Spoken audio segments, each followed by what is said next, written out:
ಈಗ ರೈತ ಬೆಳೆದಿರೋ ಬೆಳೆಯನ್ನು ತಮ್ಮ ಬೆಳೆ ಸರ್ವೆ ಅಂತ ಕರಿತೀವಿ ನಾವು, ಏನು ಕ್ರಾಪ್ ಸರ್ವೆ ಅಂತ ಕರಿತೀವಲ್ಲ, ಅದರಲ್ಲಿ ನಮೂದು ಮಾಡ್ಕೊಂಡಿದ್ರೆ ಹೆಕ್ಟೇರ್ಗೆ 10,000ದಂಗೆ ಪ್ರೋತ್ಸಾಹಧನವನ್ನು ಹಾಕ್ತಾರೆ. ನನ್ನ ಹೆಸರು ಮುದ್ದನಾಯಕರ್ ಅಂತ, ಕೃಷಿ ಅಧಿಕಾರಿ, ರೈತ ಸಂಪರ್ಕ ಹೋಗಿ. ನಮ್ಮ ಭಾಗದ ಫಾರ್ಮರ್ ಅಂದರೆ ಮಾದನೂರು ಗ್ರಾಮದ ಬಸವರಾಜ್ ಎತ್ತುಮನಿ ಅವರ ಹೊರಗೆ ಬಂದಿದ್ರು. ಈ ದಿನ ಇವರು ಊದ್ಲು ಬೆಳೆಯನ್ನು ಅಂದರೆ ಬಾರ್ನ್ಯಾರ್ಡ್ ಮಿಲೆಟ್ ಅಂತ ಕರಿತೀವಿ ನಾವು, ಅದನ್ನ ಬೆಳೆದಿದ್ದಾರೆ. ಈ ಊದಲು ಅಂತ ಏನು ಕರಿತೀವಿ, ಇದು ಎಕರೆಗೆ ಅಂದಾಜು 3ರಿಂದ 5 kg ವರೆಗೂ ಬಿತ್ತನೆ ಬೀಜಗಳನ್ನ ಉಪಯೋಗ ಮಾಡ್ತಾರೆ. ಇದು ಮಳೆಯಾಶ್ರಿತದಲ್ಲಿ ಬೆಳೆಯುವಂತ ಬೆಳೆ ಆಗಿರುತ್ತದೆ.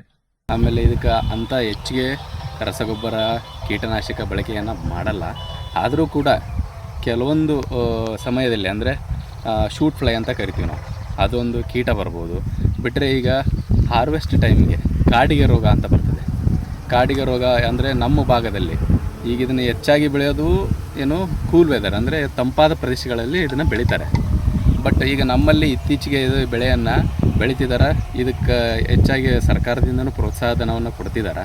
ಹೇಗಪ್ಪ ಅಂತಂದರೆ, ಈಗ ರೈತ ಬೆಳೆದಿರೋ ಬೆಳೆಯನ್ನು ತಮ್ಮ ಬೆಳೆ ಸರ್ವೆ ಅಂತ ಕರಿತೀವಿ ನಾವು, ಏನು ಕ್ರಾಪ್ ಸರ್ವೆ ಅಂತ ಕರಿತೀವಲ್ಲ, ಅದರಲ್ಲಿ ನಮೂದು ಮಾಡ್ಕೊಂಡಿದ್ರೆ ಕೃಷಿ ಇಲಾಖೆ ಅಂದರೆ ಕರ್ನಾಟಕ ಸರ್ಕಾರದಿಂದನೇ ಡೈರೆಕ್ಟಾಗಿ ಅವರು ನಮ್ಮ ಲಾಗಿನ್ಗೆ ಇಂಥ ಏನು ರೈತರು ತಮ್ಮ ಹೊಲದಲ್ಲಿ ಸಿರಿಧಾನ್ಯವನ್ನು ಬೆಳ್ಕೊಂಡಿದ್ದಾರೆ, ಅವ್ರಿಗೆ ನೀವು ಪ್ರೋತ್ಸಾಹಧನವನ್ನು ಏನು ಪೇ ಮಾಡಿರಿ ಅಂತ ನಮ್ಮ ಲಾಗಿನಿಗೆ ಬರ್ತವೆ. ಅದನ್ನು ನಾವು ನೋಡಿಕೊಂಡು ನಾವು ಇವ್ರನ್ನ ಕಾಂಟ್ಯಾಕ್ಟ್ ಮಾಡಿಕೊಂಡು ಅದ್ರ ಪ್ರಕಾರ ಕರೆಕ್ಟ್ ಐತೋ ಇಲ್ಲೋ ಚೆಕ್ ಮಾಡ್ಕೊಂಡು ನಾವು ಪುಷ್ ಮಾಡ್ತೀವಿ. ಅದ್ರ ಪ್ರಕಾರ ಅವರಿಗೆ ಹೆಕ್ಟೇರ್ಗೆ 10,000ದಂಗೆ ಪ್ರೋತ್ಸಾಹಧನವನ್ನು ಹಾಕ್ತಾರೆ. ಇದು ಮೊದಲು ಎಲ್ಲರಿಗೂ ಕೊಡ್ತಿದ್ರು. ಈಗ ಯಾರು ಬೆಳ್ಕೊಂಡಿದ್ದಾರೆ ಅವ್ರಿಗೆ ಮೊದಲು ಬಿತ್ತೋಕ್ಕಿಂತ ಮುಂಚೆನೇ ಅವ್ರನ್ನ ಇಂಥ ಜನರನ್ನ ಅಂದರೆ ರೈತರನ್ನ ಸೆಲೆಕ್ಟ್ ಮಾಡ್ಕೊಳ್ಳೋದಿತ್ತು. ಈಗ ಯಾರು ಬೆಳ್ಕೊತಾರೆ ಎಲ್ಲರಿಗೂ ಆಲ್ಮೋಸ್ಟ್ ಕ್ರಾಪ್ ಸರ್ವೆ ಪ್ರಕಾರ ಕೊಡ್ತಾರೆ.